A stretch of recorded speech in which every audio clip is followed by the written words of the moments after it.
Godzilla! ¡Se parece a Godzilla, pero debido a las leyes de derechos de autor, no lo es! ¡Corran como si fuera Godzilla! ¿Que no es?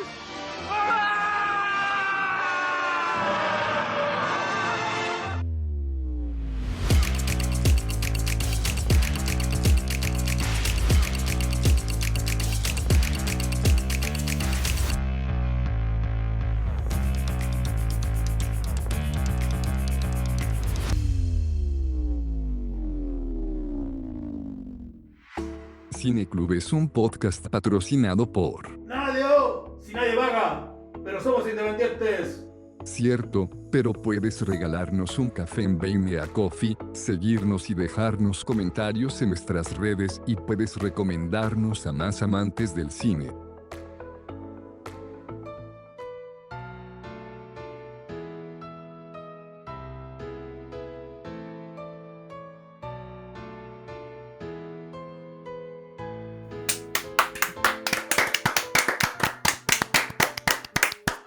Gojira, Gojira. ¿Cómo están, grito, muchachos? Un grito de Shin Godzilla. Godzilla. No. No hay grito, perdón. No hay grito. Oh. El grito, ¿no?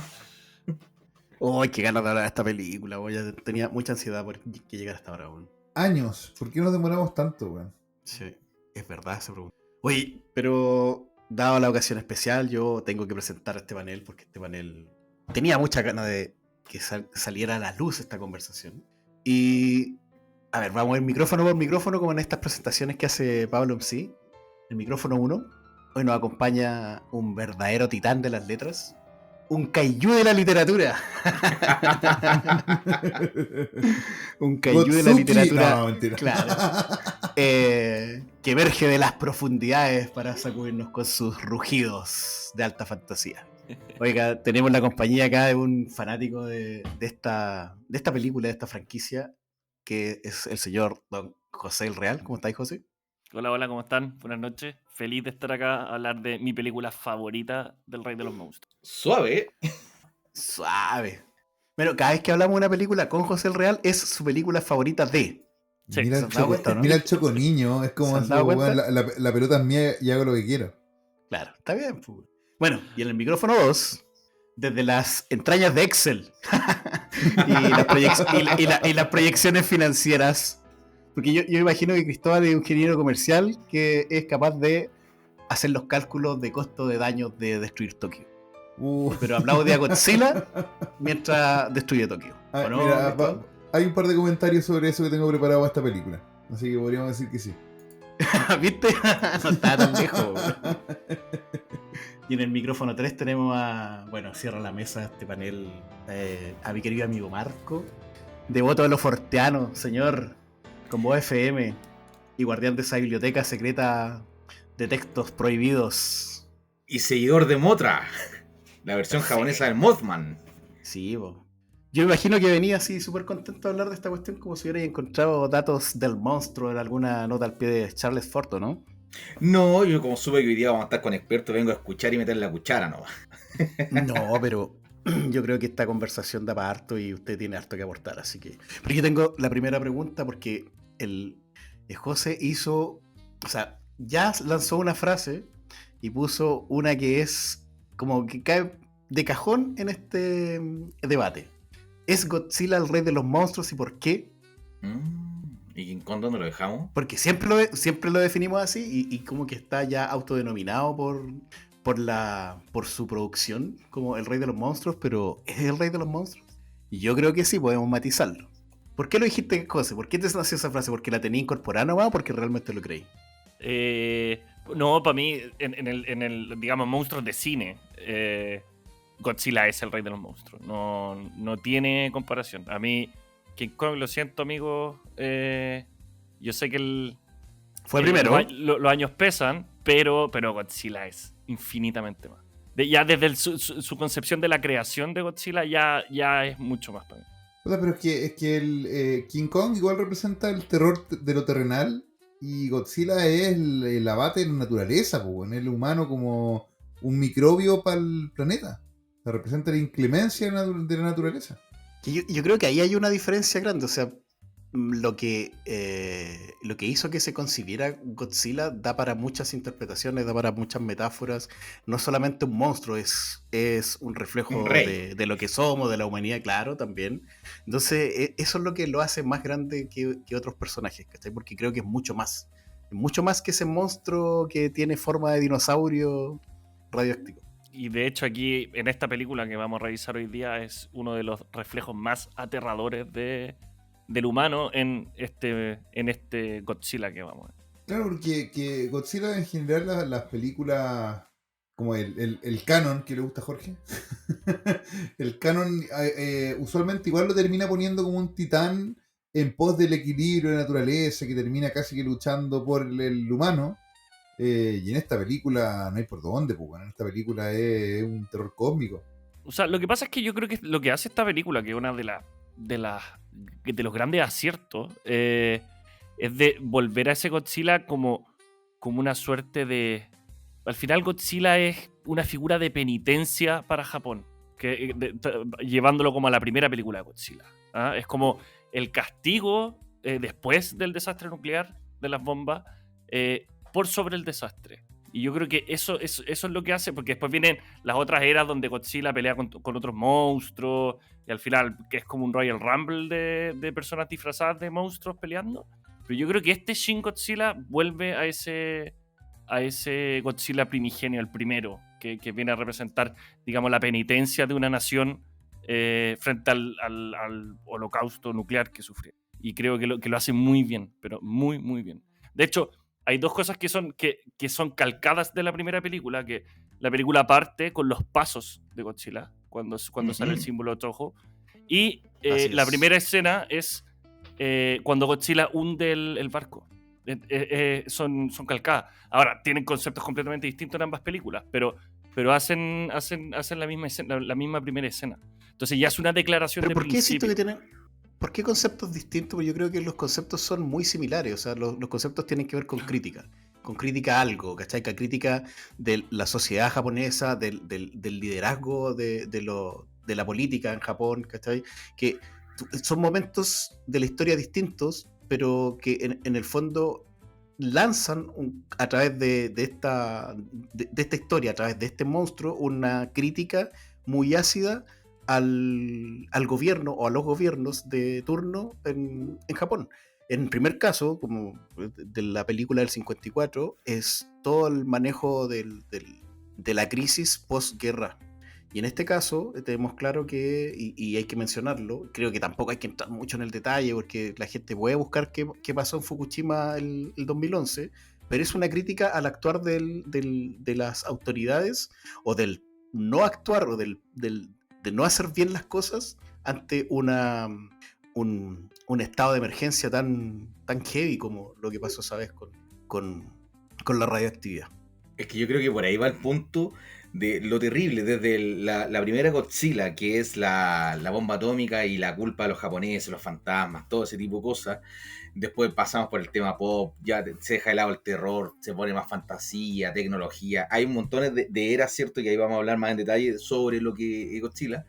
Y años después viene nuevamente el desastre de Fukushima y entonces es como... ¿Qué crees que hemos aprendido en todo este tiempo como humanidad, como especie? Que seguimos cometiendo los mismos errores y que eso, desde el lado positivo, si se quiere, nos permite poder exorcizar estos demonios con el cine. Y que Godzilla está igual de vigente hoy día 2025 que lo que era hace 70 años atrás, 80 años atrás. Sí. O sea, estoy completamente de acuerdo con eso. O sea, Muy de acuerdo. es tan versátil la crítica que podía hacer con Godzilla que no tiene, es como atemporal. Y efectivamente parece que no se aprendió nada. Y yo creo que no es una cuestión de Japón. Claro, Japón tiene este monstruo que es un reflejo de sus miedos, de su cultura.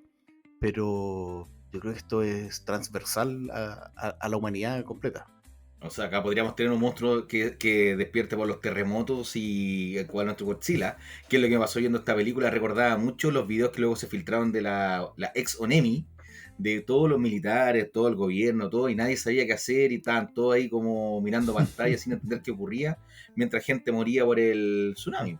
Avisamos, no avisamos. ¿Qué pasa si nos equivocamos? Las mismas conversaciones que esta película, güey. Sí, pues, exactamente. O sea, Es, como insisto, es algo que puede pasar en cualquier parte. Oye, esta película, entremos en algo Claro, que yo creo que por dónde partió toda esta conversación. Hay un fantasma que anda rondando nuestro cineclub, que es la figura de un caballero que se llama Hideaki Anno.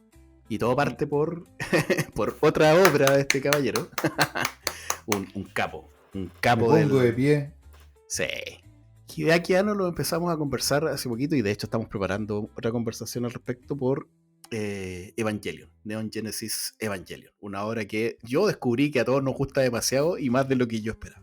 Pero cuando empezamos a transitar por las conversaciones y los temas que tienen que ver con la producción de Hideaki Anno, dimos con que, oye, pues si también nos gusta Godzilla y no hemos hablado de Godzilla y nos gustan los monstruos, entonces saquemos esta conversación. Y respecto, así como tratando de cruzar lo que. Porque la personalidad y la forma de contar que tiene Hideaki Anno, por qué hace las películas y qué es lo que trata de representar, es como bien especial. Él no es un autor cualquiera. Y él ha confesado, por ejemplo, que en más de una ocasión que no le gustan las personas. Esto lo encontré notable, estaba viendo una entrevista y que incluso dependiendo de la traducción se podría entender que él odia a las personas. Yo no cacho japonés, probablemente el Pedro podría haber ayudado con eso. Pero lo interesante de esa afirmación es que no es así como misantropía fría o muy abstracta, sino que es bien interesante desde el punto de vista de esta película porque, a ver, lo que le incomoda, y lo dice textual, de las personas es verse reflejado o ver las cosas malas que tienen las personas reflejan lo de él. ¿Cachai? Verse reflejado en las cosas malas. Y esa proyección, yo creo que en Evangelion es clarísima, pero acá yo creo que es más brutal todavía. Es el reflejo de cómo se ve la sociedad reflejada en Godzilla. Y ahí él parte con este tipo, o sea, como con la premisa de la película, porque la película, el monstruo es mucho más que un dinosaurio radioactivo. Tiene muchas interpretaciones, muchas capas que analizar, y eso es lo que me gusta. Entonces, este compadre pesca este personaje, esta franquicia, y la lleva, yo encuentro, a un nivel un poquito más arriba. Y bueno, y por eso es la razón que estamos hablando de esta película y no de las 49 restantes que no sé cuántas serán, pero que hubiéramos podido tomar. José sabe el número. José sabe el número y Cristóbal tiene un Excel. Exacto, lo sé. Pero bueno, la visión de Hideaki Anno es fundamental para la película y creo que es muy interesante porque Toho no quería que se hiciera esta película. Eso es importante. Precisamente por la visión de este director, ¿ya? Porque lleva este Godzilla a un extremo, digamos, que no habíamos visto nunca. Y la patente de Godzilla, hay dos partes que son dueñas de la patente. Una parte es Toho y la otra parte es Bandai, los que hacen las figuras. Y al ver el proyecto, ellos al darse cuenta que en el fondo iban a poder vender 3 tipos de figuritas distintas de este Godzilla con una sola película, presionaron a Toho para que se hiciera esta película. Entonces, también, o sea, esa misma visión genial que estamos hablando del director de la película y de Evangelion, a los mismos creadores de Godzilla los aterró tanto que no querían hacer la película. Entonces, estuvimos a punto de no tener un Shin Godzilla. Pero es que narrativamente tampoco es fácil de vender, ¿cachai? En directorio me refiero. Tenía una película que prácticamente la burocracia, que el tedio de la burocracia y las escenas de acción están prácticamente por partes iguales. Entonces, no sé, si tú le vas a vender Evangelion a la Shonen Jump, yo creo que también te la rechaza. ¿Cachai? Onda, oye, sí, bueno, son 36 capítulos donde 32, bueno, son la psicología de un niño traumado. No, gracias, weón. Dame poderes, rayos por las manos nomás, ¿cachai? Oye, debo confesar algo acá. Siempre todo el mundo me recomendaba esta película y gente con la que sé que tiene buen gusto y decía, tenéis que ver esta película, es buenísima, de las mejores Godzilla. Pero cuando yo había hecho un zapping viéndola, como veía muchas escenas de oficina y de gente sentada en escritorios conversando, dije, no, esta huevada debe ser fome, no. Y había visto como las escenas de destrucción solamente sueltas, que son impactantes, pero si no están en el contexto de lo que está ocurriendo, la verdad es que baja harto. Y en cambio, cuando uno ve la película, la presión de las escenas de escritorio, como les digo, es igual de tensa que el ataque del monstruo. Y no sé cuál de las dos más nociva. Yo no sé, weón. Yo las veo en tono comedia, weón. Yo no sé si me pusieron Mira, tenso puede las ser que- escenas de burocracia. Puede ser que hayan llegado a un tono comedia yo creo que ahí hay una dirección magistral. Lo que yo pude investigar respecto de todo lo que tiene que ver con la filmación de esas escenas, de todo lo que hacen en las oficinas, en las reuniones que impactan en el tema más burocrático, Hideaki Anno hizo que los actores vieran la red social y les dijo, ustedes van a hablar con esta misma intensidad, con este mismo pulso en las escenas, y cuando se equivoquen o hablen más lento, vamos a parar y grabamos de nuevo, porque yo necesito eso, así de rápido. Entonces eso, al combinarlo con esa edición que de repente es como súper rápida, te da esa sensación como de urgencia, de esa necesidad de, oye, resuelve la cuestión rápido, no, pero es que no puedo, y te pone nervioso de que estén hablando mucho y no pase nada. Es un logro súper heavy de tomar como referencia a la red social, que no tiene nada de cómico, ¿cachai? Para lograr esto, que al final lo cómico termina siendo porque es como medio parodia, pero esa parodia al final uno siente que es tan verdadera. Es que yo creo que ahí hay un punto. Yo no lo veo como humor. Suponte, a mí me aterra ver este tipo de situaciones porque en un contexto que, pongámonos en el caso, que apareciera un Godzilla, digamos, en las costas de Chile, saber que ese tipo de situaciones van a determinar si vivimos o morimos, y ese tipo de ineptitud, porque existe en la burocracia, puede determinar la muerte de muchas personas, ¿cachai? La inacción determina la muerte de las personas, y de hecho lo vemos en la película. En la primera escena que aparece, que llega el monstruo, donde tenemos a los primeros, o sea, cuando están las primeras teorías, cuando se empieza aparece la cola en el mar y todo, vemos cómo gente está muriendo, digamos, en los túneles, y estos gallos o sea, ni siquiera saben para dónde va la micro, ¿cachai? Están hablando si es un arma de Estados Unidos, otros están diciendo que puede ser una ballena, que está... Entonces, no hay ninguna acción clara, y llevan 2 horas conversando dentro de una sala mientras la gente está muriendo. Y claro, puede sonar súper cómico, o sea, se puede ver cómico, digamos, en la pantalla, pero siento que es aterrador que digamos, la vida diaria nuestra está gobernada por ese tipo de situaciones, y no nos damos cuenta de repente. Que es lo que pasó, suponte, no sé, con el maremoto para el 27F. O la misma pandemia. Para la misma pandemia. O sea, en cualquier minuto puede estallar algo, porque la vida es un caos absoluto, y estamos, digamos, nuestra vida depende de este tipo de situaciones, y verlas en pantalla, y ver porque yo creo que es lo que hace el director, en el fondo, lo hace a propósito, para que uno casi que termine ahí mirando el techo y diciendo, oye, pero ¿cómo esto no son capaces de tomar una acción? Llega un minuto que te empieza a desesperar el tema. Y yo eso, no, en vez de encontrarlo cómico, lo encuentro súper aterrador, en el fondo, porque saber que nuestra vida está ligada a eso también. No, claro, sí, no me refiero a que esté grabado como slapstick, pero sí, por ejemplo, no sé, tiene escenas del tipo... el primer ministro, le recordamos, no puede salir del agua, se mueve para el lado, salió del agua, ¿cachai? O sea, está grabado en tono comedia, a eso me refiero con no es que no, la autorización a disparar, la autorización a disparar, y mientras los viejitos cruzan no podemos disparar. Toda esa escena, claro que es un gag, ¿cachai? Es un chiste, pero es un chiste para hacerte sentir que lo que está pasando es absurdo, como absurda es la realidad. No, sí, por el 27F, el ejemplo que ponía José, o sea, era, oye, alertamos, oye, pero los vamos a despertar a todos, si es que no pasa nada, como, bueno, ¿cómo no los va a despertar? Los despertáis nomás, pues, ¿cachai? Esa inacción, pues. Es que por eso, es que yo estuve leyendo varios análisis de la película, y uno, yo creo que acertaba mucho que la película tiene 2 monstruos. Un monstruo, digamos, es Godzilla, y el otro monstruo es el aparato burocrático, y se siente, uno al principio... Película libertaria, Claro, al principio es como un desorden, pero después uno va sintiendo la presión en los personajes que, no sé, por el primer ministro o los generales, que tienen que tomar decisiones, y hay gente que en algún minuto tiene la opción de tomar decisiones, y aún así queda parada por la misma presión del aparato, digamos, burocrático que se ha creado en Japón. Porque esto es digamos, una crítica contra el aparato burocrático japonés por la acción, la pésima acción que tuvieron para el desastre de Fukushima. Entonces yo creo Sí, que oye, también pero- hay un monstruo.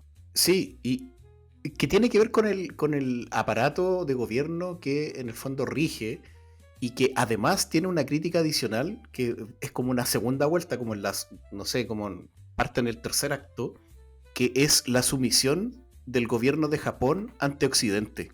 Es que yo quería Porque llegar a eso. quería llegar a eso al final, más adelante. Esa era mi conclusión final, pero Sí, es que voy a la crítica de lo que no tiene que ver con la parte de acción del monstruo, ¿cachai? Porque se hace esta crítica a lo que tiene que ver con el mal actuar, la nula acción de un gobierno o de autoridades para la crisis, pero una vez que ya estás en crisis, tampoco estás en libertad de hacer lo que quisieras cuando ya tienes el tiempo y el espacio y las herramientas para actuar, sino que además tienes que esperar a que tu jefe te diga qué es lo que tienes que hacer. Y eso también está declarado como súper fuerte como una crítica dentro de la película. sí. O sea, hay juegos de poder claritos, o sea, cuando en el tema de las aprobaciones, oye, yo quiero probar una opción menos bélica, bueno, pero tienes que conseguirte un país potente atrás. Rusia, China, no te van a apoyar. Francia, ya, Francia sí puede ser, ya, conáctame con Francia. Te mueven la aguja del poder, ¿cachai? Y de nuevo, tiene paralelos con la vida real, el tema de la pandemia, el qué país se ponía detrás de cada laboratorio para qué vacunas sacáis, también pasaba lo mismo. Pero yo quiero que la mía salga primero. Ah, ya, entonces llámate a Alemania primero, antes que a los chinos. Oye, acá tenemos una mezcolanza. Yo creo que estamos todos vacunados para el COVID de todas las nacionalidades, ¿o no? Sí. Nos Una vacunaron de cazuela todos los química. países. Sí, tenemos el 5G de varios países metido. Exacto. Tenemos los nanobots ahí en nuestros sistemas. Oye, pero yo creo que es hora de entrar en las caras o en la nueva... Porque Shin Godzilla, que es algo que estaba conversando con Pedro a propósito del nombre y su traducción o interpretación desde el japonés, y es bien interesante que el Shin puede interpretarse de varias formas. Y lo primero, y lo que me dijo Pedro, quiere decir nuevo, así como el nuevo Godzilla. Pero este caballero no puso ¿cómo se llama? Ideograma, Cristóbal, ¿no, chiquillos? ¿Ustedes saben cómo se llama la...? No, hay uno que se La llama rayita. ideograma, ¿o no? No estoy seguro. Ya, aquí el Pedro Ya. me va a retar. Pero hay uno que es como es que sí sería nuevo. Pero en este caso, Hideaki Anno lo escribió con el que dijiste recién. ¿Kata cuánto? Katakana. Katakana. Y ese puede ser interpretado de varias formas. Nuevo, el verdadero Godzilla o el dios Godzilla. Y eso Son le palabras que da significan muchas varios, cosas. varios matices, claro. Sé que yo creo que voy a editar esa parte y voy a colocar las palabras, porque si no el Pedro me va a colgar. Claro, pero ponlas con IA. Entonces, Claro. el Hirakana. Así en japonés. Oye, José, ¿cuál es la volada de nuestro amigo Hideaki Anno con el Shin? Porque, de hecho, algo que no comentó Juan al principio, que cómo llegamos de Evangelion a Shin Godzilla, porque tú comentabas que en un momento se pretendió poner un Aleva 01 contra Godzilla. O sea, que era un proyecto que se llama Shin Japan Heroes, que pescaba varias franquicias, digamos, del clásico japonés, que iniciaba con Shin Godzilla, después venía Shin Ultraman, Shin Kamen Rider y iba a terminar con Shin Evangelion. Y era como, querían hacer como un MCU, Pero es como medio pegado con moco, ¿no? no sé si tanto, es que ¿has visto Shin Ultraman y Shin Kamen Rider? Sí, Ya, sí, las vi, por eso son como muy... me suena ya. O sea, es que la idea, claro, es como... Querían hacer un MCU muy a la japonesa, digamos. De hecho, hay un parque de diversiones en Japón que es de Shin Japan Heroes. Hay una montaña rusa de Shin Godzilla. Algún día estaremos allá todos de paseo de curso, cuando la gente El 10º aniversario. nos tome mucha cerveza. No está pasando todavía. Bueno, y el proyecto quedó ahí nomás, po. De hecho, Shin Evangelion no salió nunca. Y la 3.0+1 de Evangelion, de la Rebuild, quedó como la Shin Evangelion de este universo. Y ahora, hace poquito, tuvimos noticias de una posible Shin Godzilla 2. Después, por el éxito que tuvo Minus One y y el éxito que ha tenido el Monsterverse de Estados Unidos. Porque antes de todo esto, este nuevo Godzilla viene como una respuesta al Godzilla norteamericano que sacaron ahora. No me acuerdo cuándo salió, 2014 es la primera de Godzilla. 2015, creo. 2015, ya. Y ahí Japón dice, ok, nosotros también vamos a sacar un Godzilla nuevo. Y ahí nace... Estamos hablando de la donde actúa Heisenberg. Sí, esa es del 2014. Esa. Ya. Esa película, pero igual hay una que parece que no la consideran, que es la de los 90. No, pues esa y no de ahí, es. Y de ahí parte lo que tú dices de Monsterverse. Espérate, yo dije, espérate, que yo antes dije Alex Garland y bueno, casi me sangran mis propios oídos como mi voz, es Gareth Edwards, po, nada que ver a Alex Garland. La del 2014, sí, po. Sí. Gareth Edwards. La del 2014, Japón decide responder con su Godzilla y responden con la era Reiwa, que es la nueva era de las películas de Godzilla, y parten con Shin Godzilla.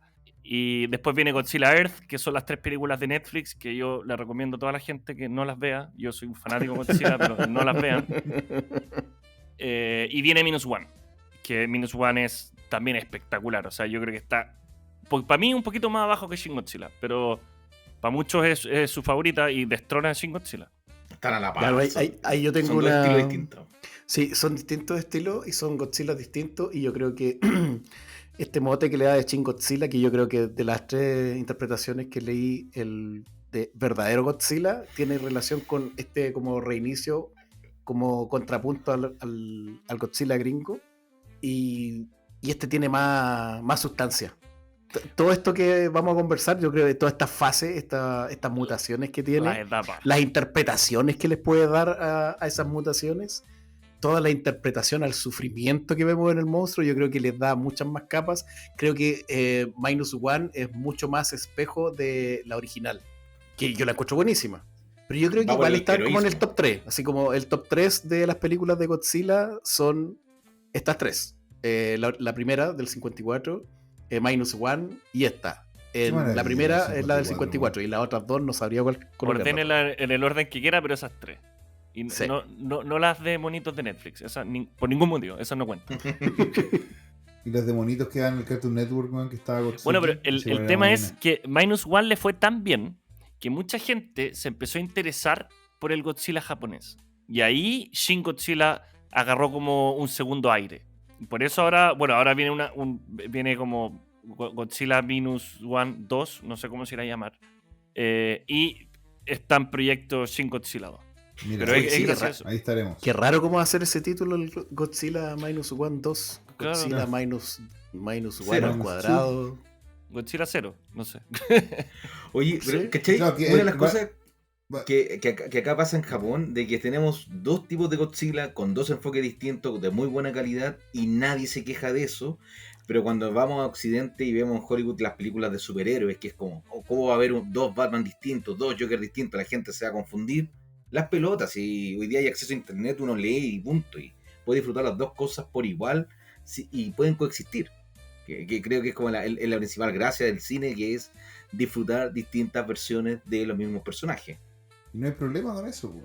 Aparte que está, claro, el estilo visual el que te las diferencia, no tienes que salir a hacer 25 entrevistas con el director y el guionista de por qué esto es fuera en términos, Juanca, un Elseworld. No es eso, weón. Míralo, abre los ojos y vaya a cachar que son películas diferentes. O sea, es un estilo visual completamente diferente. Y aprovechando ese paso... O sea, es que yo creo que tiene que haber un esfuerzo de parte de las personas de ser capaces de disfrutar lo que están viendo en el contenedor que te lo están presentando. ¿Cachai? No tienes que estar pensando todo el rato como, oye, ¿cómo conecta esto que está haciendo este Godzilla o estas autoridades o este personaje con las otras películas que ya vi? Porque me confunden. Bien, ve la película y después trata de hacer las conexiones, y si no cachaste las conexiones es porque a lo mejor no las hay, punto. Pero requiere una voluntad del espectador para entender que eso que estás viendo es algo que te están presentando como una unidad. Y si esa unidad al final te dice, oye, viene una segunda parte, bueno, ahí abórdala como segunda parte, ¿cachai? Y así. Pero como todo va a tener que estar conectado, y mientras lo estáis viendo no lo estáis disfrutando porque esto no te conecta con lo que ya habías visto, bueno, a mí me parece absurdo. Es que y con eso dejo de quejarme.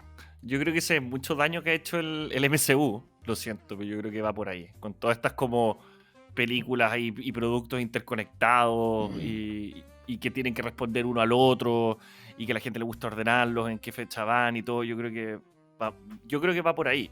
Porque, o sea, bueno, yo soy fanático de Godzilla de chico. Me he visto, no sé, por lo menos unas 20 de las películas. Y nunca me ha importado qué conexión tiene una con la otra. O sea, yo disfruto cada película de Godzilla por película de Godzilla nomás.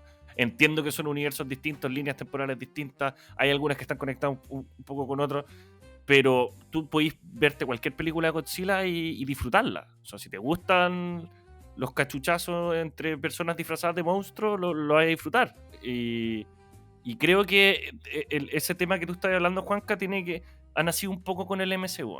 Que a la gente le gusta así como este capítulo de la segunda temporada de Loki ocurre justo cuando Spider-Man está acá, ¿cachai? Yo creo que va un poco por eso. Entonces, tener 2 Spider-Man ya es como raro. Yo creo que va por ahí. Bueno, pero Godzilla viene de antes, de mucho sí, antes. Sí, Godzilla viene mucho antes. Y es genial. Oye, no sé si alguien quiere decir alguna otra cosa de este tema, pero yo quiero que entremos a una de las cosas que más me fascina de esta película, que es que el monstruo no es como en las otras películas, que tiene varias mutaciones. Sí, es como un Pokémon con una cuarta, porque a ver, yo ahí me declaro ignorante, los Pokémon lovers de este grupo me podrían crucificar, porque los Pokémon tienen ¿cuánto? ¿3 evoluciones? ¿O tienen más? Técnicamente 2, pero bueno. O sea, tienen la original y 2 evoluciones. Claro. Ya. Acá no, acá tenemos más evoluciones y de hecho hay evoluciones que fueron planeadas o fueron ideadas que no se terminaron no se terminaron ejecutando. Pero viejo, es que acá se conecta con 2 cosas. Yo aquí hago un callback a una conversación con Marco. La primera aparición de Godzilla, que es una forma acuática, es acuática y muy cuática, que sale del agua, que es súper torpe, con unos ojos que están entre lo gracioso y lo terrorífico. No sabría cómo describirlo bien. Y pero con unos efectos que son muy distintos a la mutación que viene después. Perdón. Son muy distintos a la mutación que viene después. Y Marco me decía, bueno, acá hay algo que tiene que ver con los efectos especiales, que de repente son como medio burdos, como que no conectan bien con la realidad. O sea, bueno, Marco va a parafrasearse a sí mismo. Y yo lo encuentro... yo lo encuentro como... Dime. No, que hay un punto súper importante que para mí las películas de criatura que no podían andar teniéndole miedo al ridículo, ¿cachai? O sea, estáis creando una criatura del inframundo, no podían andar guiándote por las reglas generales, ¿cachai? Tenéis que inventar algo diferente. Y acá este ser que es de pesadilla, como dijo José al principio, tiene los ojos que tienen los pescados del mercado, ¿cachai? Tiene estos ojos como grises. Totalmente. De pez fuera del agua. Este mono que se mueve para el lado y como que se mueve como si fuera de látex, pero al mismo tiempo tiene densidad según de las cosas a su paso.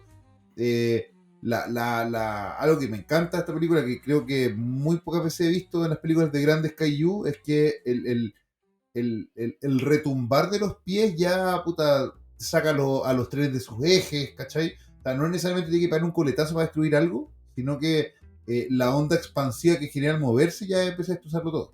Empieza a sacar los ríos de su cauce, bueno, se empieza a inundar todo, ¿cachai? Los autos se mueven para el lado. La cuestión tiene un impacto automático en todo. ¿Sabes qué? Sí, perdón, antes Marco, quería terminar la idea porque quería conectarlo con la conversación que tuvimos, que fue muy breve en todo caso, que precisamente en la aparición de esta mutación, o de la primera aparición, pasan cosas como las que dice Cristóbal, y también está esta, cuando como que rebota y bota este plasma que es sangre, o que parece sangre, pero el efecto especial yo encuentro que es un gran homenaje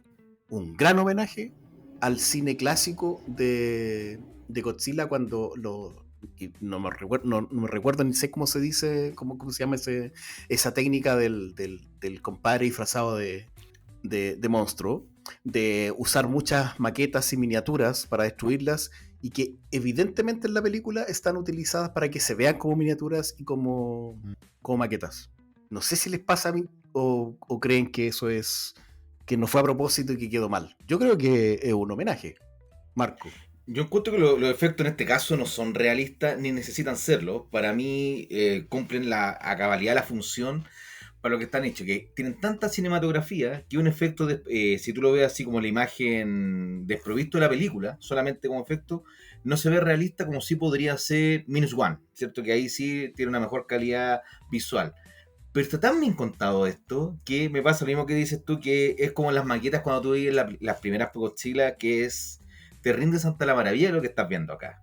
Y si eso lo mezclamos con una cuestión que no sé cómo le aprobaron, bueno, para vender los juguetes obviamente, pero cómo le aprobaron que esta evolución de Godzilla, que al principio es terrenacuajo con los ojos de pescado como dices tú, de mercado, que se va moviendo para todos lados como un pirigüín fuera del agua, pero que es horrible, Muy que es patético, horrendo. pareciera que todo su cuerpo le duele, ¿cierto? Al menos es la impresión que me da a mí, y que de a poco empieza a tomar la forma del Godzilla que nosotros estamos acostumbrados, pero durante parte importante de la película, al principio vemos como esta especie de tentáculo saliendo del mar, luego vemos esta cuestión arrastrándose, luego este Godzilla que se para en dos patas, pero como de manera muy ridícula, muy torpe, como dando sus primeros pasos y con los bracitos muy cortos. Entonces, todo ese tipo de cosas me tenía sorprendido, me tenía interesado, porque uno dice, ¿qué cosa más con 39 películas de Godzilla? ¿Qué otra cosa más me van a presentar para sorprenderme otra vez con la misma historia?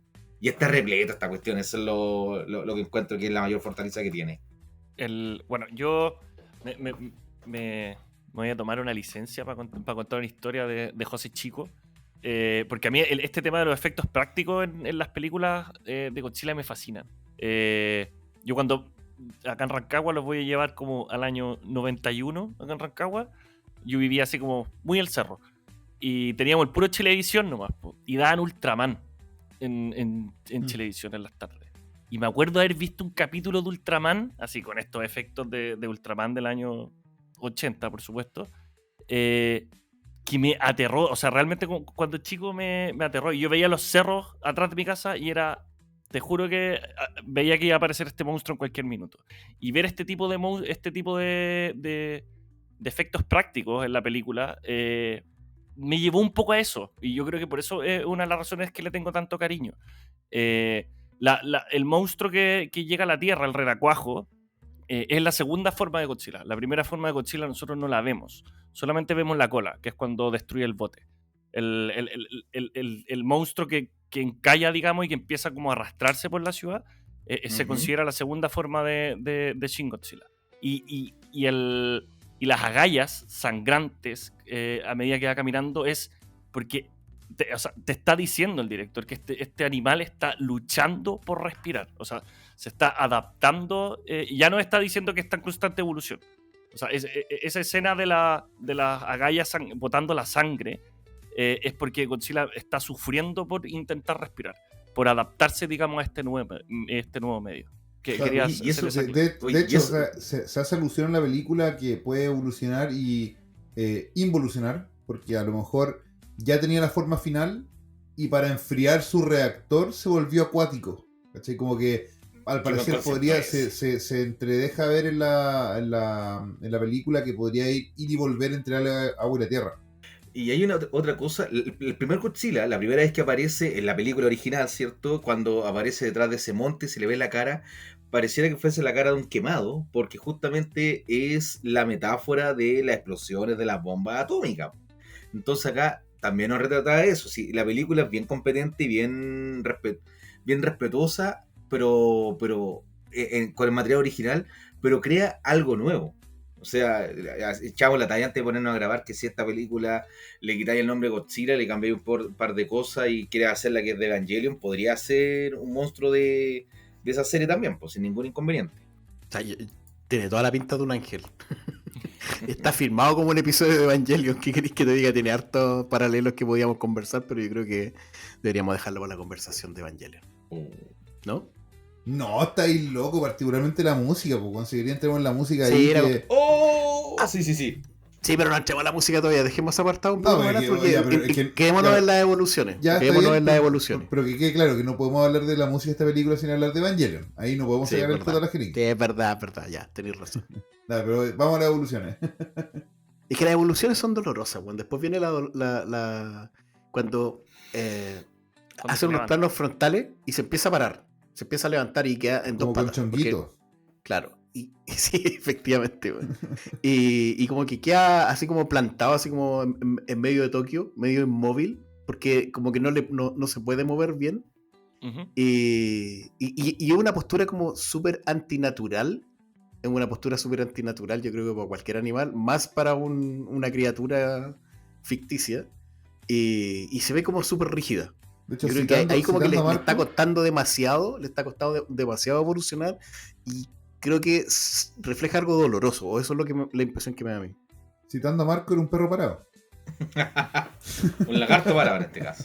O sea, yo también considero, o sea, Godzilla está sufriendo toda la película. O sea, toda esta como evolución acelerada que sufre durante digamos, todo el metraje, le duele y se nota. Y cuando le empiezan a salir las manos, estas manitos chiquititas que le salen así al principio, cuando las agallas se empiezan a cortar, cuando las placas de la espalda empiezan a crecer, se nota que le duele. Cuando abre la boca, cuando ruge en el momento que se levanta, y se ven como todos esos músculos que tiene en la mandíbula, Porque se le raja.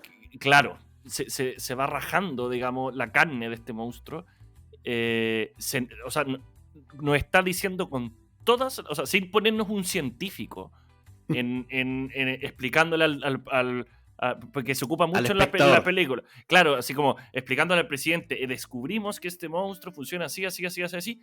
Nos está contando con todas esas cosas. Y se nota, o sea, te duele en el fondo lo que está sufriendo este monstruo por lo aterrador que sea. Y ahí tenemos la tercera la tercera fase de Godzilla. Y ahí se mete al agua para enfriarse, después de ese primer ataque. Yo veo esto y me recuerda mucho a los animales cuando, de un perro, un gato, que decir, los grandes mamíferos, cuando se escapan y tienen que cazarlo, tienen que pillarlo en medio de la ciudad, que finalmente el animal se está haciendo daño a sí mismo, y en ese de que lo quieren ayudar, también ataca al resto. Pero acá hay algunos momentos de esta imagen en esta película que me da la sensación de que este Godzilla es malo. En lo otro es una fuerza amoral de la naturaleza donde va en línea recta y avanza y ataca porque están adelante de él nomás. Como que no es que quiera destruir Tokio porque le tiene mal a Tokio. Pero en esta, no sé, hay algo en este animal, en este bicharraco que siento que es mala leche, como que de verdad quisiera hacer daño. No sé si les pasa eso a ustedes con esta película. Yo encuentro que no, ¿sabes? Porque la única... o sea, porque aquí va avanzando Godzilla, pero a Godzilla cuando lo vemos atacar, que ya vamos a llegar a la escena, digamos, del aliento nuclear, digamos, de este Godzilla, es cuando él se siente atacado. Hasta Oye, que no le empieza... Yo quiero estar en el carrete de la casa de Cristóbal, weón. Perdón por la interrupción. Para los auditores en mi casa, no sé si escuchan mucho, pero está ocurriendo un baby se va a eliminar en todo este eso, momento. pero sí, efectivamente se escucha un carrete que está todo trapo. Perdí el hilo. Yo también, es que está muy bueno ese carrete, weón, se nota. No, es que vamos a llegar a la siguiente. Mira, quedamos en esta evolución en que se va al mar para enfriarse. Claro, porque lo que dice Marco es correcto. O sea, hay una teoría súper oscura, súper oscura, Ya. que, o sea, en el fondo apoya lo que tú estás diciendo de este Godzilla malvado que viene realmente a hacerle daño a Japón. Yo no lo veo así. La teoría del Goromaki. Sí. Ya cuéntala, pues, si ya la tiraste. Yo no cachaba nada, cuenten. Lo que pasa es que no es que parte la película y hay unos como marines, digamos, o unos guardias costeros que están entrando a un bote que está vacío y encuentran, digamos, la investigación de Goromaki, que es un doctor, no me acuerdo cuál era su especialidad, digamos. Godzilólogo. Godzilólogo, que Yo está perdido. marino, pongámosle. Claro, entonces está su bote vacío y encuentra los documentos de este señor y aparece la cola de la primera etapa de Godzilla y destruye el barco. Entonces, este profesor, en el fondo, había abandonado Japón porque había perdido a su esposa por un tema, digamos, radioactivo y vuelve a vengarse de Japón. La teoría dice que él vuelve a vengarse de Japón. Entonces, hay distintos, digamos, tú sabes, del mismo director de Evangelion, o sea, que hay muchas cosas que se dan para interpretación y para generar teoría. Una opción es que, digamos, había estado alimentando a este animal con radioactividad para crear un Godzilla. Hay otra teoría que dice que hay una especie de entidad en el océano y que Goromaki se fusiona con esta entidad. Y O sea, que básicamente a lo Evangelion, Goromaki tiene, o sea, está la conciencia de Goromaki en la criatura. Po. exacto. Y de hecho eso se ancla mucho con la escena final de la película. Yo De caché que en esta repasada de la Son película, teorías. Sí, por eh, supuesto, ¿no? como que Nada- hay una escena en que un buen del gobierno, pero casi al final, antes del ataque final a Godzilla, cuando tratan de meterle el coagulante, que un compadre estaba intercambiando documentos con un viejo que no había aparecido antes. Y en esta pasada pensé que ese a lo mejor era Goromaki, bueno, y como que le pasa información a cambio de que le publiquen como el paper, ¿cachai? Que el gobierno lo estaba tapando. Esa escena no la había retenido yo de la otra cuando la había visto. Y dije, esto era Goromaki, pero quedé con la duda, de hecho, se las quería plantear, pero es una escena demasiado específica, ¿cachai? Tiene que Ya ser lo espía. con imagen. No lo había pensado. Pero es más entretenida la de José. No, es que una de las teorías, en el fondo no... Hay miles es de que- teorías en esta película. Ya, es que Conversamos mira, la yo creo escena que inicial del barco que está como con los zapatos, como si se hubiera tirado al agua, ¿cachai? Estaban Sí, los po. zapatos ordenaditos en sí, el borde. esa. Exacto, entonces dice que se metió al agua y se fusionó con esta entidad y parte de Goromaki está dentro de Godzilla y vuelve a vengarse de Japón. Y eso da para la interpretación de Marco de que realmente viene a hacer daño a este Godzilla. Es malo de adentro. Es que yo creo que al ser una película de Hideaki Anno, y Hideaki Anno hizo Evangelion, cuando se transmitía Evangelion en Japón semanalmente, una de las cosas que se empezó a hacer costumbre era esto de que terminaba un capítulo y se empezaban a conversar las teorías, así como se conversaban las teorías de Lost después, ¿cachai? Entonces, al ser una película de Hideaki Anno, yo creo que existe la misma costumbre de empezar a ver cuáles son las capas y qué cosas se pueden interpretar de esto, porque este autor es así, como que deja todos estos flancos abiertos para que se pueda conversar de esta forma, y yo creo que a él no le molesta, y incluso hasta lo hace a propósito. Y puede ser, a mí no me gusta mucho esa teoría, creo que el monstruo es más neutro, no veo tanta maldad en el monstruo, solamente veo que es una reacción natural de cualquier animal, ¿cachai? De protegerse ante los ataques, ¿cachai? Porque a ver, no recuerdo cómo se llama Honda es el apellido, ayúdenme ustedes, ¿cómo se llama el director de la película original? Ichiro Honda. Gracias por su ayuda, chiquillos. Ichiro Honda dice que el Godzilla, lo peor que puede pasar es ser grande y monstruoso, porque con eso él no puede hacer nada, ¿cachai? Solamente estar ahí y con solo un movimiento destruir todo y tener que defenderse por ello sin tener culpa de nada, ¿cachai? Y acá es exactamente lo mismo. Él llega acá, se encuentra en esta situación, de repente se siente atacado, y de hecho lo atacan en muchas escenas, él no le pasa nada, pero hasta que como que le causan algún daño, le infligen algún dolor, y ahí recién responde.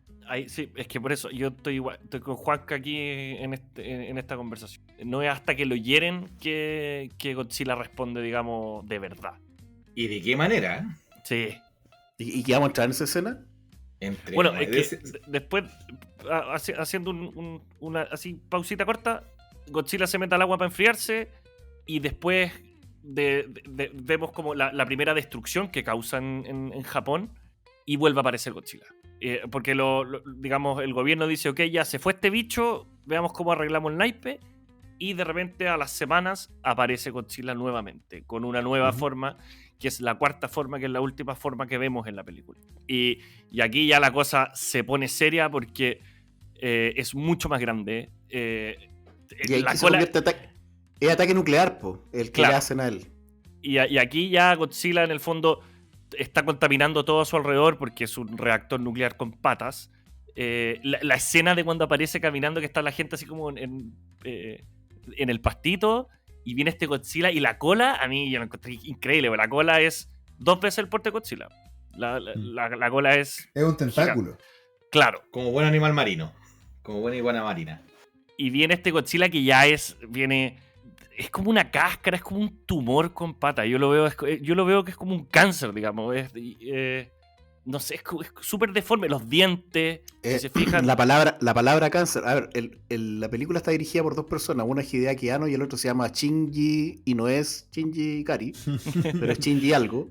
el que es el que hace los efectos especiales, el que se encarga de la criatura, básicamente. Ujú. Y él, la palabra cáncer, como de tumor, la menciona muchas veces para describir al monstruo. Ah, ya. Así que No estaba tan efectivamente está ese concepto. Ah, perfecto. Que hay una escena eliminada que vamos a hablar, ¿ah?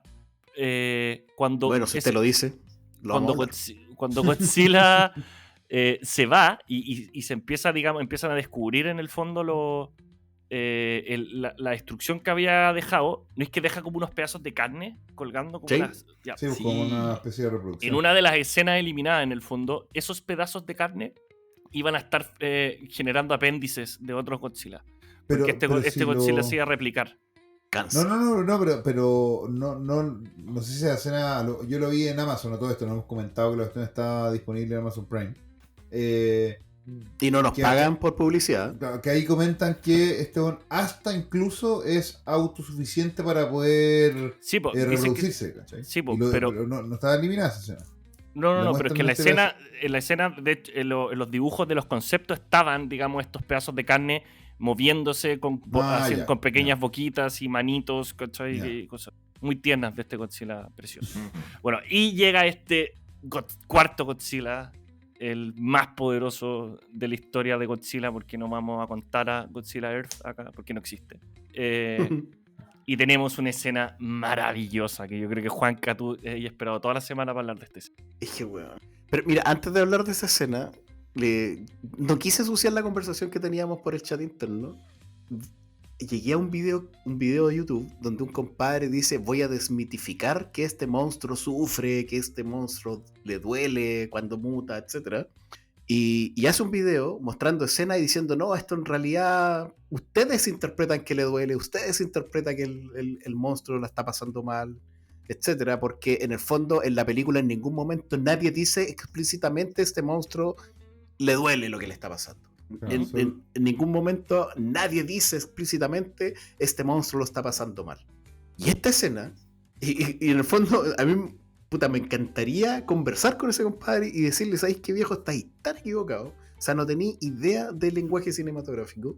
No es que yo sea un experto y nada, pero es que esta es una obra, o sea, es una clase magistral de lo que, de lo que es el lenguaje cinematográfico. Mira, si existiera alguna duda de que Godzilla, o sea, de que este Shin Gojira no es un ser que sufre, esta escena lo demuestra completamente.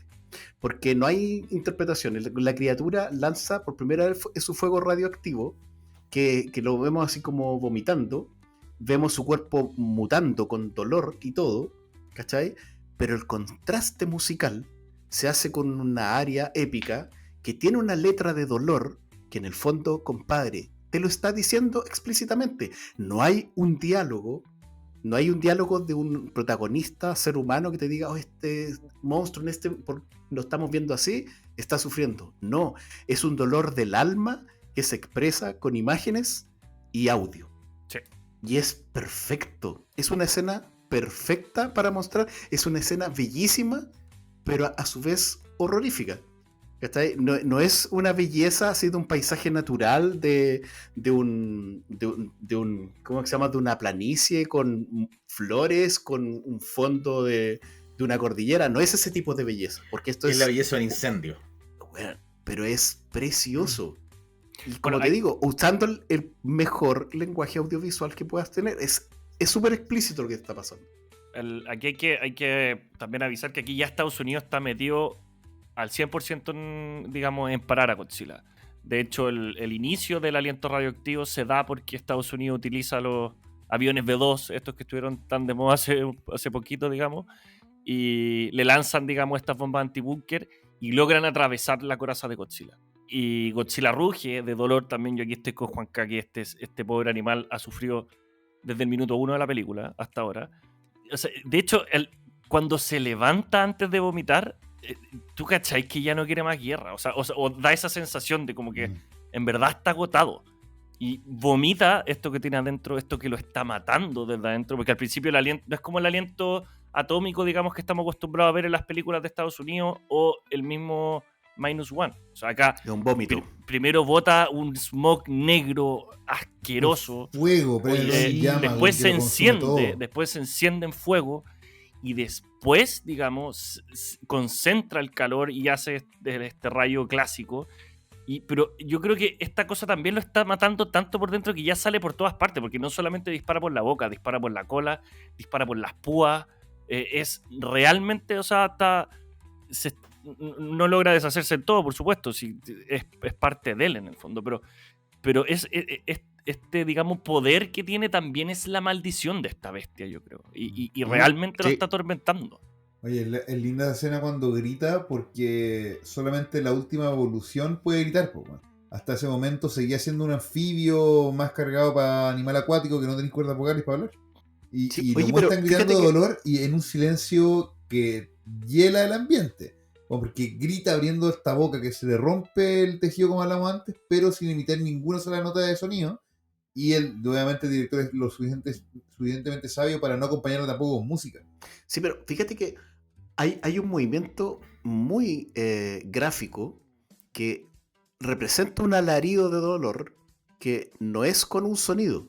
Cuando bota este humo radioactivo y se convierte en fuego, empieza a subir la cabeza con la boca abierta y ese humo, ese fuego se empieza a convertir en el rayo Ujú. y el rayo lo apunta hacia arriba y su gesto es de un alarido, pero no hay sonido, no hay un grito. No, po. No, Pero ese vómito se convierte finalmente en un alarido de dolor, ¿cachai? Que acompañado de la música se entiende perfectamente. Por eso la escena hay que verla en plenitud para En el entender que, contexto.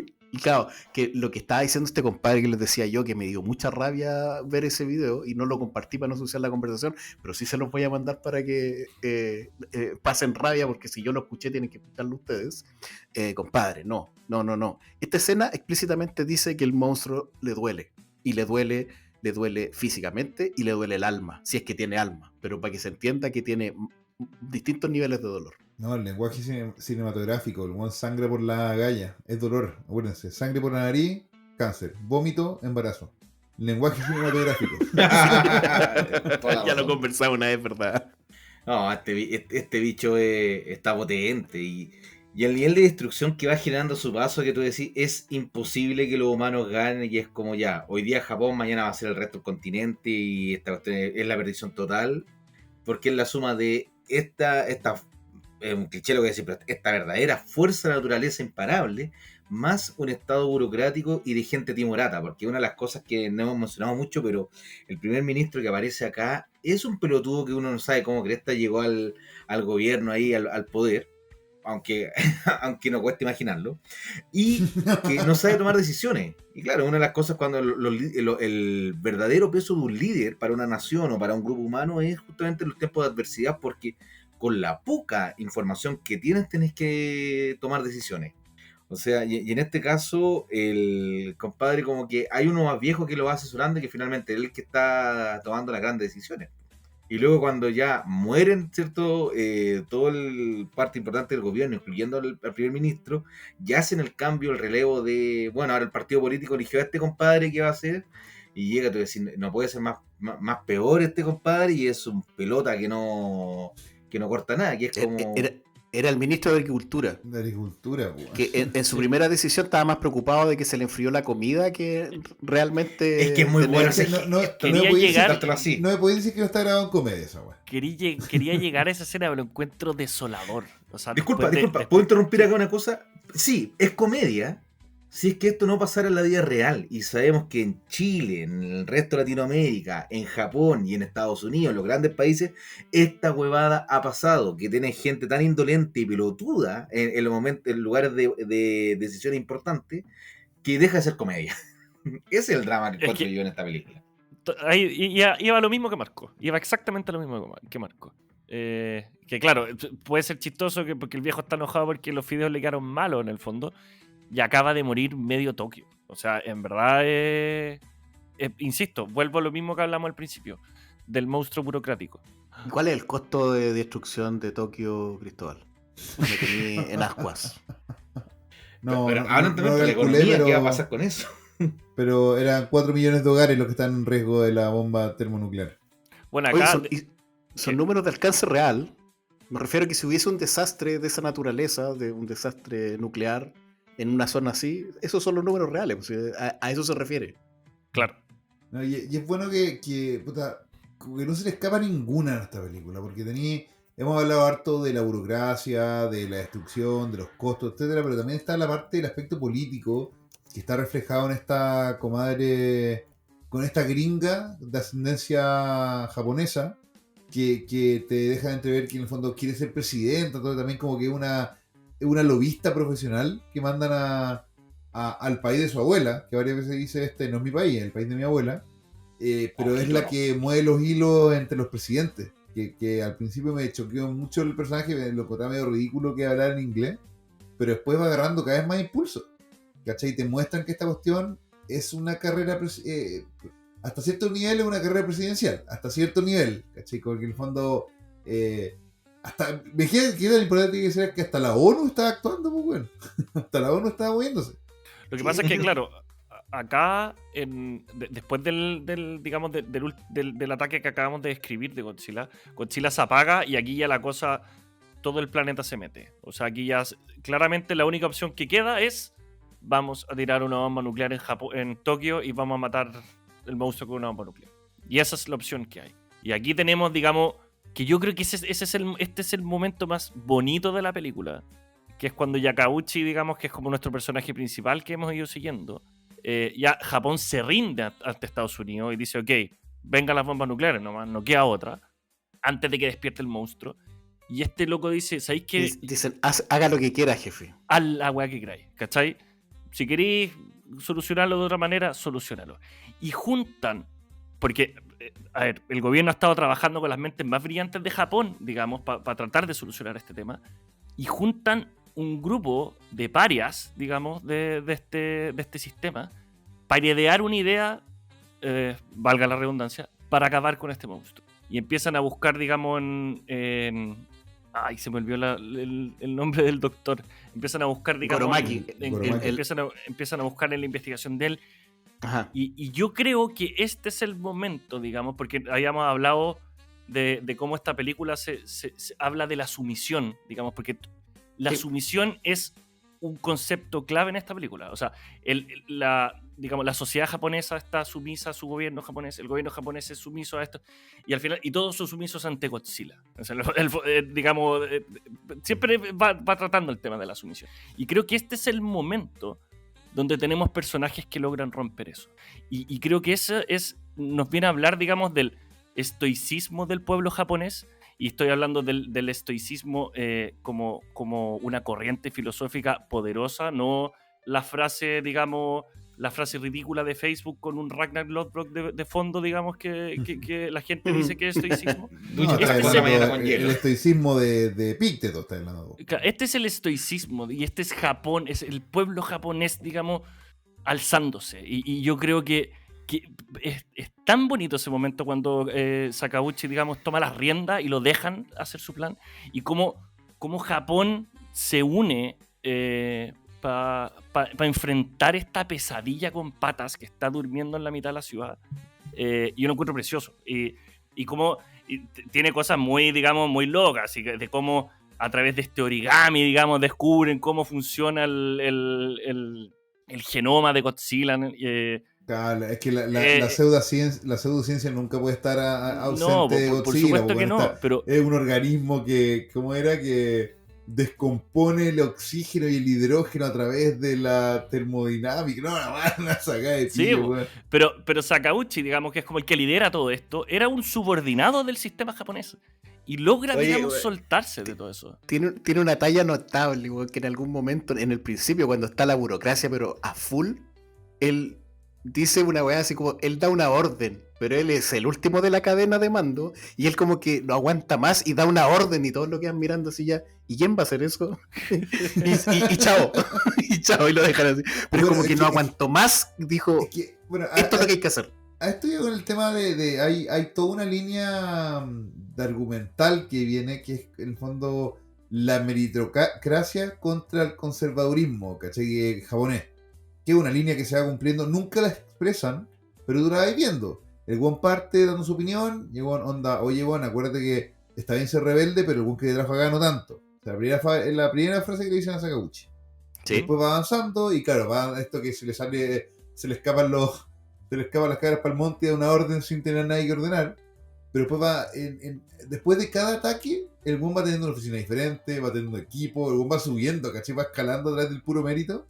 Y acá obviamente hay una visión de Hideki Anno de que en el fondo no está de acuerdo con la política actual japonesa y que hay que refundarla. O sea, es claramente un statement político, o sea, no hay por dónde saber la vuelta. Podéis estar de acuerdo o no con su statement político, sí, pero que está. Sí. Entramos a la música, por fin, muchachos, Mira, que quiero puro escuchar lo que van a decir. ¿Sabes un comentario? Que para Fukushima, bueno, él acabó para hacer la diferencia. Esto a mí me marcó para siempre y bueno, siempre se me ha quedado grabado hasta el día de mi muerte. Cuando quedó lo de Fukushima, que quedó la cagada, apareció en televisión nacional el emperador japonés, pues, un que no aparece nunca. Sí. Y el pelado Garay también, porque fue a rescatar a un amigo. Bueno, sería todo. Esto es Cineclub, no. Llegó como puta dándole, agachando la cabeza, weón, dando sus condolencias al pueblo japonés, bla, bla, bla, bla, bla. Corte. Pero bueno, la economía japonesa nos puede parar, así que les pido que mañana todos de vuelta a trabajar, que la weá al toque. Bueno, en el mismo discurso de 3 minutos, el buen puto mis condolencias, pero chop chop, mañana es lunes. O sea, weón, la cagó la cultura fascinante, weón, y tan diferente a la occidental. Ya está en peligro de extinción. Okay, bueno. Ya, Marco tiene ganas de saber qué tal la música, porque imagino, Marco, que le has dado alguna vuelta a la música. ¿Has escuchado el soundtrack estos días? Sí, pero más que eso, en las conversaciones previas he escuchado todos estos días de, no, es que tienes que hablar de la música y quiero saber qué es lo que, qué es lo que tanto le intriga o les hace sentido de la música. Creo que tienen algunas conexiones con Evangelion también. Sí, es que mira, en términos simples, yo creo que tiene 3 elementos claves el soundtrack de Shin Godzilla. Como el regreso al tema original, eso yo creo que siempre tiene que estar bien hecho en las películas de Godzilla, sobre todo en las películas de Godzilla japonesas. Tiene que merecerse esa escena de poner la música. Exacto. Y no es colocar la música, o sobre todo no es colocar la música original, ojalá, ¿cachai? Sino que darle alguna vuelta.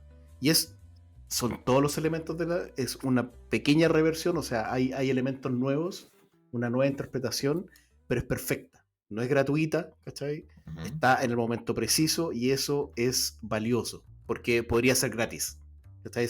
Podría ser llegar y colocar esa canción para que a ti te rememore la película del 54, etcétera, etcétera, cosa que a mí me carga y es la nostalgia porque sí. Y en este caso no, está perfecta. Está perfecta la reversión y está perfecto su uso dentro de la película. Y lo otro, acá que yo creo que es algo difícil, que en una película de Godzilla te presenten una canción, un tema, una pieza musical que se te quede grabada y que sea algo icónico dentro de una película de Godzilla, que es esta área que acompaña a la escena que ya conversamos del vómito radioactivo, que es preciosa. Cuando digo una área, estoy hablando, para el que no me entiende, es como una canción dentro de una ópera, es como un pedacito de una ópera, y es preciosa. Es preciosa, y acompañarlo de esas imágenes es fascinante y algo que queda grabado, ¿no? Para siempre te queda grabada la escena de Godzilla vomitando su vómito radioactivo y terminando con su rayo láser acompañado de esa canción. Es bello. Me recuerda, de las cosas que sí están muy bien hechas en la película del 2014, La Gringa, es la escena de los tipos cayendo con Así hablaba Zaratustra. Con estos humos de colores, mientras tú ves este Godzilla gigante que es esta montaña en movimiento con polvo de destrucción alrededor y vas cayendo y tú a poquito vas viendo retazos del tamaño de esta criatura que hasta el momento te han privado de verla en plenitud. Me recordó también a ese tipo de nivel épico, epiquísimo. El buen uso de la música. Sí, y que esa canción o esa área es un requiem de impotencia y devastación muy bien utilizado en una escena. Y como te digo, o sea, te queda para siempre ese registro. Y la otra parte, o sea, como tercer punto importante, y que es lo que ya había conversado Cristóbal, que es la herencia de Evangelion, del soundtrack de Evangelion. Obvio, esto no es gratis, es el mismo autor del soundtrack de Evangelion, que se llama Chiro Sakitsu, y ocupa cuerdas tensas, estos coros apocalípticos, ocupa estos crescendos y estos staccatos así que te van van incrementando la tensión todo el tiempo. Hay escenas que usan música que tú dirías, esta es la... De hecho, a mí en algún momento yo dije, esta canción sale en Evangelion. Y no sale en Evangelion, No, pero es una Claro, es una remezcla, es como una especie de remix. Redux. Esta maravilla es muy icónica de Evangelion, la canción que se llama Decisive Battle, Batalla Decisiva, que es esta que parte con timbales, con tum, tum, tum, tum, tum. Esa es una remezcla, acá le pone algunas cuerdas diferentes. Dale, Juanca. No, es Es un que remix. esa, acá se llama Godzilla, esa canción. O sea, ese es el nivel. Ocupaste esa misma melodía que es clásica de Evangelion y acá la utilizas también y la nombras Godzilla. El título de ese tema se llama Godzilla en el soundtrack. Lo Imagínate. que es muy divertido ver el paralelo cuando uno ha visto Evangelion es que esta película hace un paralelo, pero está clarísimo para el que ha visto las 2 obras, que es que cuando suena esta escena en Evangelion usualmente muestran todas las máquinas modernas que tiene la NERV, que es la corporación que la lleva en Evangelion, como prendiendo todos los aparatos, ¿cachai? La conexión de los niños, los robots gigantes, no son robots, pero dejémoslo ahí. La conexión neuronal, ¿cachai? Como toda la alta tecnología. Y acá es un paralelo, pero casi exacto. Los buenos como amontonando papeles, poniendo firmas, weón. Sí.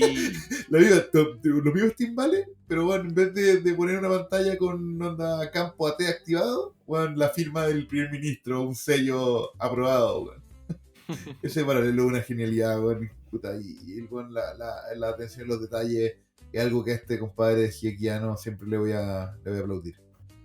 Bueno, y como último apunte, que a mí me parece que es como más que nada una referencia a algo que si te gusta, o a la gente que le gusta la música clásica y conoce la obra de Gustav Holst que se llama The Planets, que de hecho una de las tantas que inspira a John Williams a escribir, las partes que son de orquesta, de música clásica, son muy similares al primer corte que se llama Bring It of War, y precioso.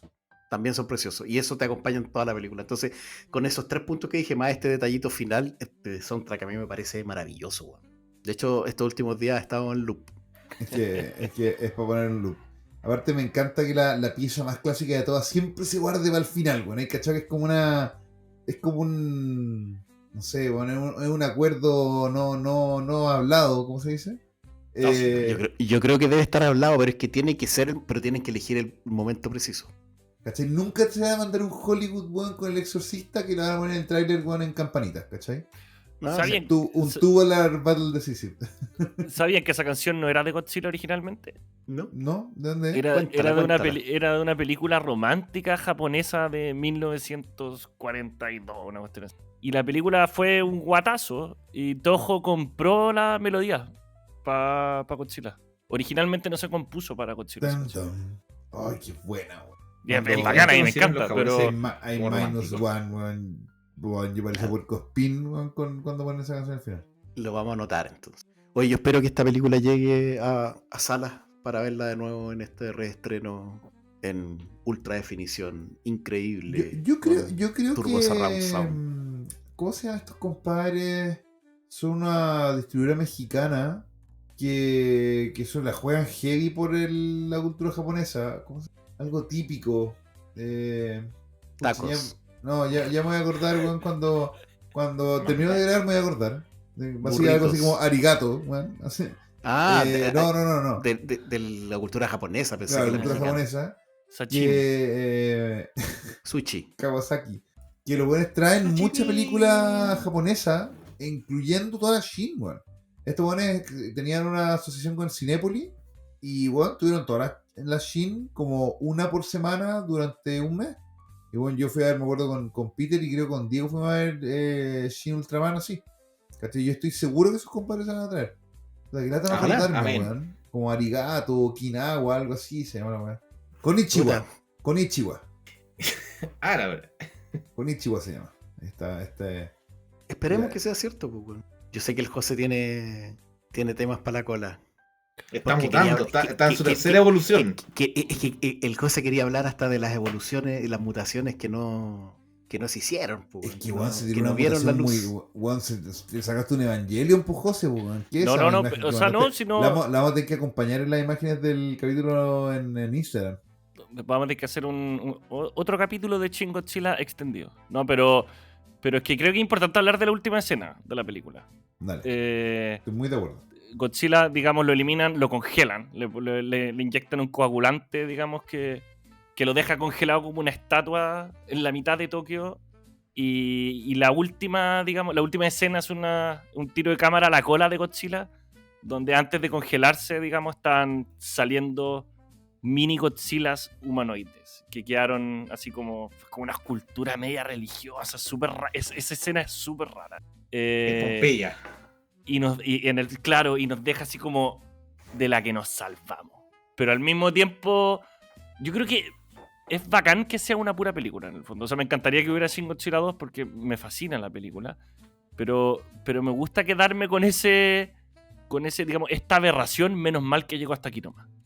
Oye, pero yo entiendo que había una evolución más Sí, po. adicional, aparte de esa evolución con alas que ya habíamos conversado, que era una siguiente fase evolutiva que como que se acercaba a una figura humana. Lo que pasa es que quedaron varios conceptos descartados, pero en el arte conceptual de la película estaban, digamos, estas evoluciones humanoides de Godzilla que se iban a desprender de la cola para defender a Godzilla mientras estaba apagado. No es que Godzilla agota, digamos, su poder nuclear y entra en hibernación.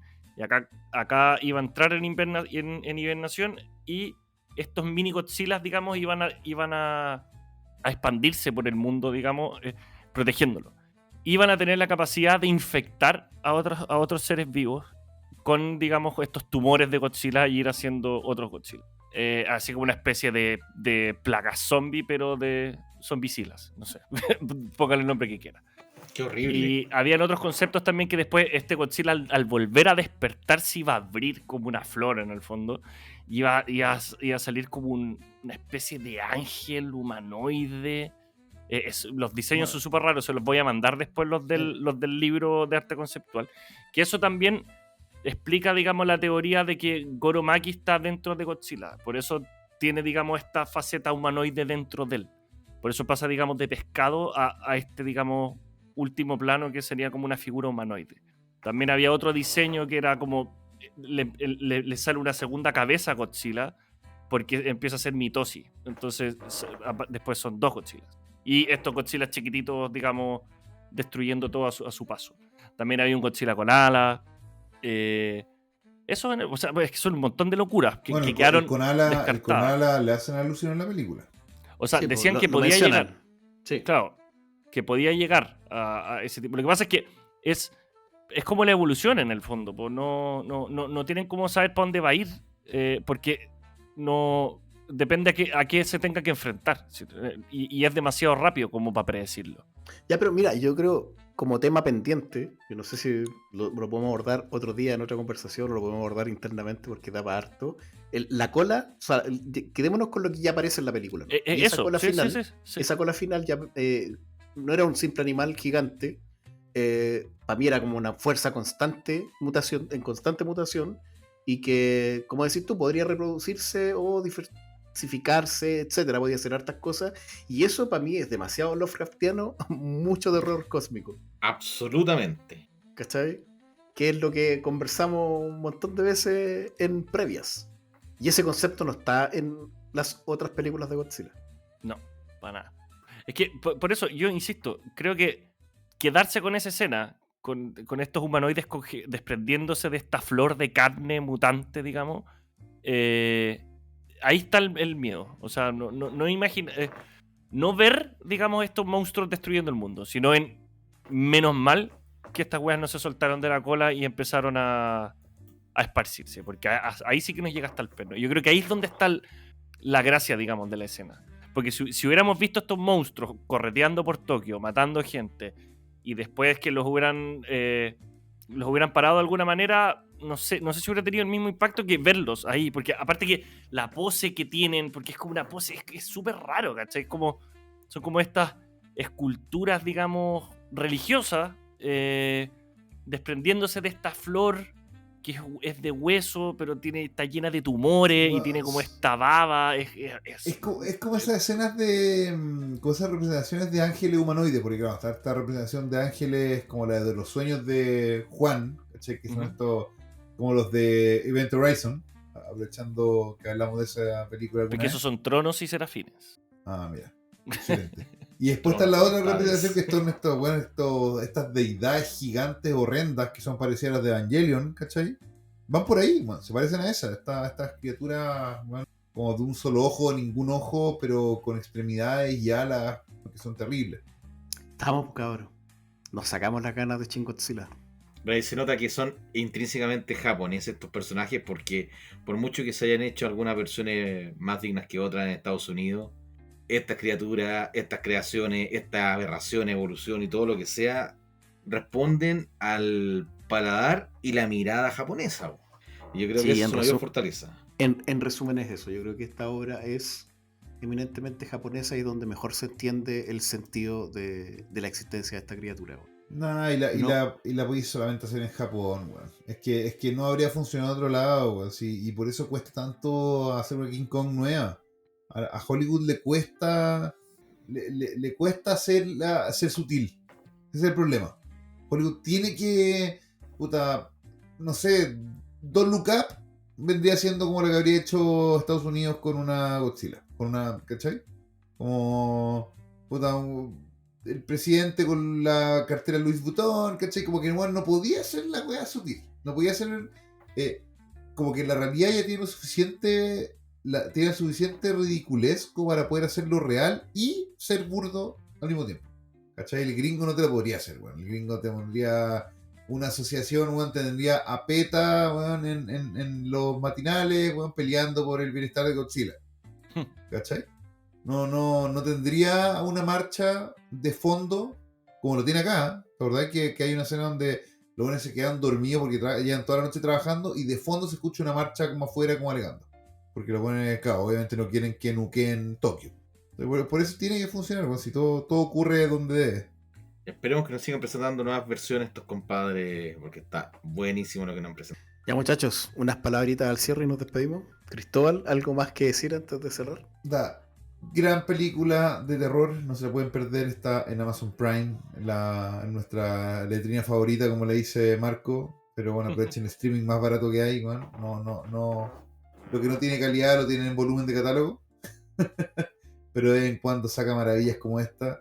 Es la versión más terrorífica que se les puede ocurrir de Godzilla, no sé si fuimos suficientemente tajantes con eso, no solamente la destrucción, sino cómo está grabado. El mono es de pesadilla, es horrible, está grabado con lujo de detalle, no el monstruo que te lo esconden, ser terrorífico, y que probablemente nunca han visto y que nunca vayan a ver una representación así en el cine, a menos que salga la 2. Bien. Por mi Marco. parte, recuerden que la energía atómica es la energía más limpia y más segura que hemos descubierto, y que un par de terribles accidentes no nos vayan a asustar. Bueno, el dato al pie, en Chile no es que estuviera cocinado así como que se iba a hacer, pero está metido toda la discusión de poder tener estudios de energía nuclear en Chile, porque siempre el gran paralelo para nosotros ha sido, oye, pero somos país sísmico, ¿cachai? ¿Cómo lo vamos a hacer? Ya, y toda la respuesta era, pero bueno, y los japoneses, ¿cachai? Tienen Fukushima, y ahí la respuesta obvia es, ya, pero no somos japoneses, pues, somos chilenos. pero, Después saldría el lagarto murdo acá. Esta estaba avanzando como en la discusión política de tener energía nuclear en Chile, teniendo, íbamos a traer ingenieros de Fukushima, weón, de diferentes plantas japonesas, para cómo se hace una planta nuclear en un país sísmico. Estaba más o menos cocinado y quedó la cagada Fukushima. Y no, lo siento, Chile, no estás preparado para tener energía nuclear, weón. No, nosotros, bueno, con un accidente nuclear tendríamos, no sé, pues, bueno, no tendríamos un Godzilla, pero tendríamos zombies de mojones salidos del Mapocho. Hay un cómic chileno que se llama El Gran Guarén. Gran cómic chileno. Lo tengo, se lo compré al autor una vez en una Comic Con, Juan, que te lo voy a prestar. Y es después de un sismo, weón, se liberan unos guarenes gigantes en el metro de Santiago. Buena. Ya, pues. Ya, ¿Y tú, José? Nada, pues yo invitar a la gente a ver Shin Godzilla. Para mí, la mejor representación de Godzilla, la más bacán, de la era Reiwa, que es la nueva era en la que está Godzilla. Creo que Shin Godzilla y Minus One son las únicas que existen. El resto, aunque les digan que hay unas en Netflix, no existen, no las vean. Vean Shin Godzilla. En verdad es una película increíble y en verdad, como dice Cristóbal, es una película de terror, digamos, de tomo y loco. ¿Y dónde te podemos encontrar? ¿Verdad? Cambiaste el Instagram, pues, weón. Ah, sí, pues en la editorial me pidieron que lo cambiara. Puta la weá, weón. Es que ahora tengo más libros. Este es el quinto Instagram. No, el mismo siempre. O sea, no, por el segundo. José del Real, _autor. Ahí pueden ver mis libros de dragones. Y también tengo libros de terror. Oye, y hace poquito, weón, tírate de flores, pues, weón, publicaste en Europa, weón, un libro de zombie en España. Sí, tengo un western post-apocalíptico, digamos, de Chile.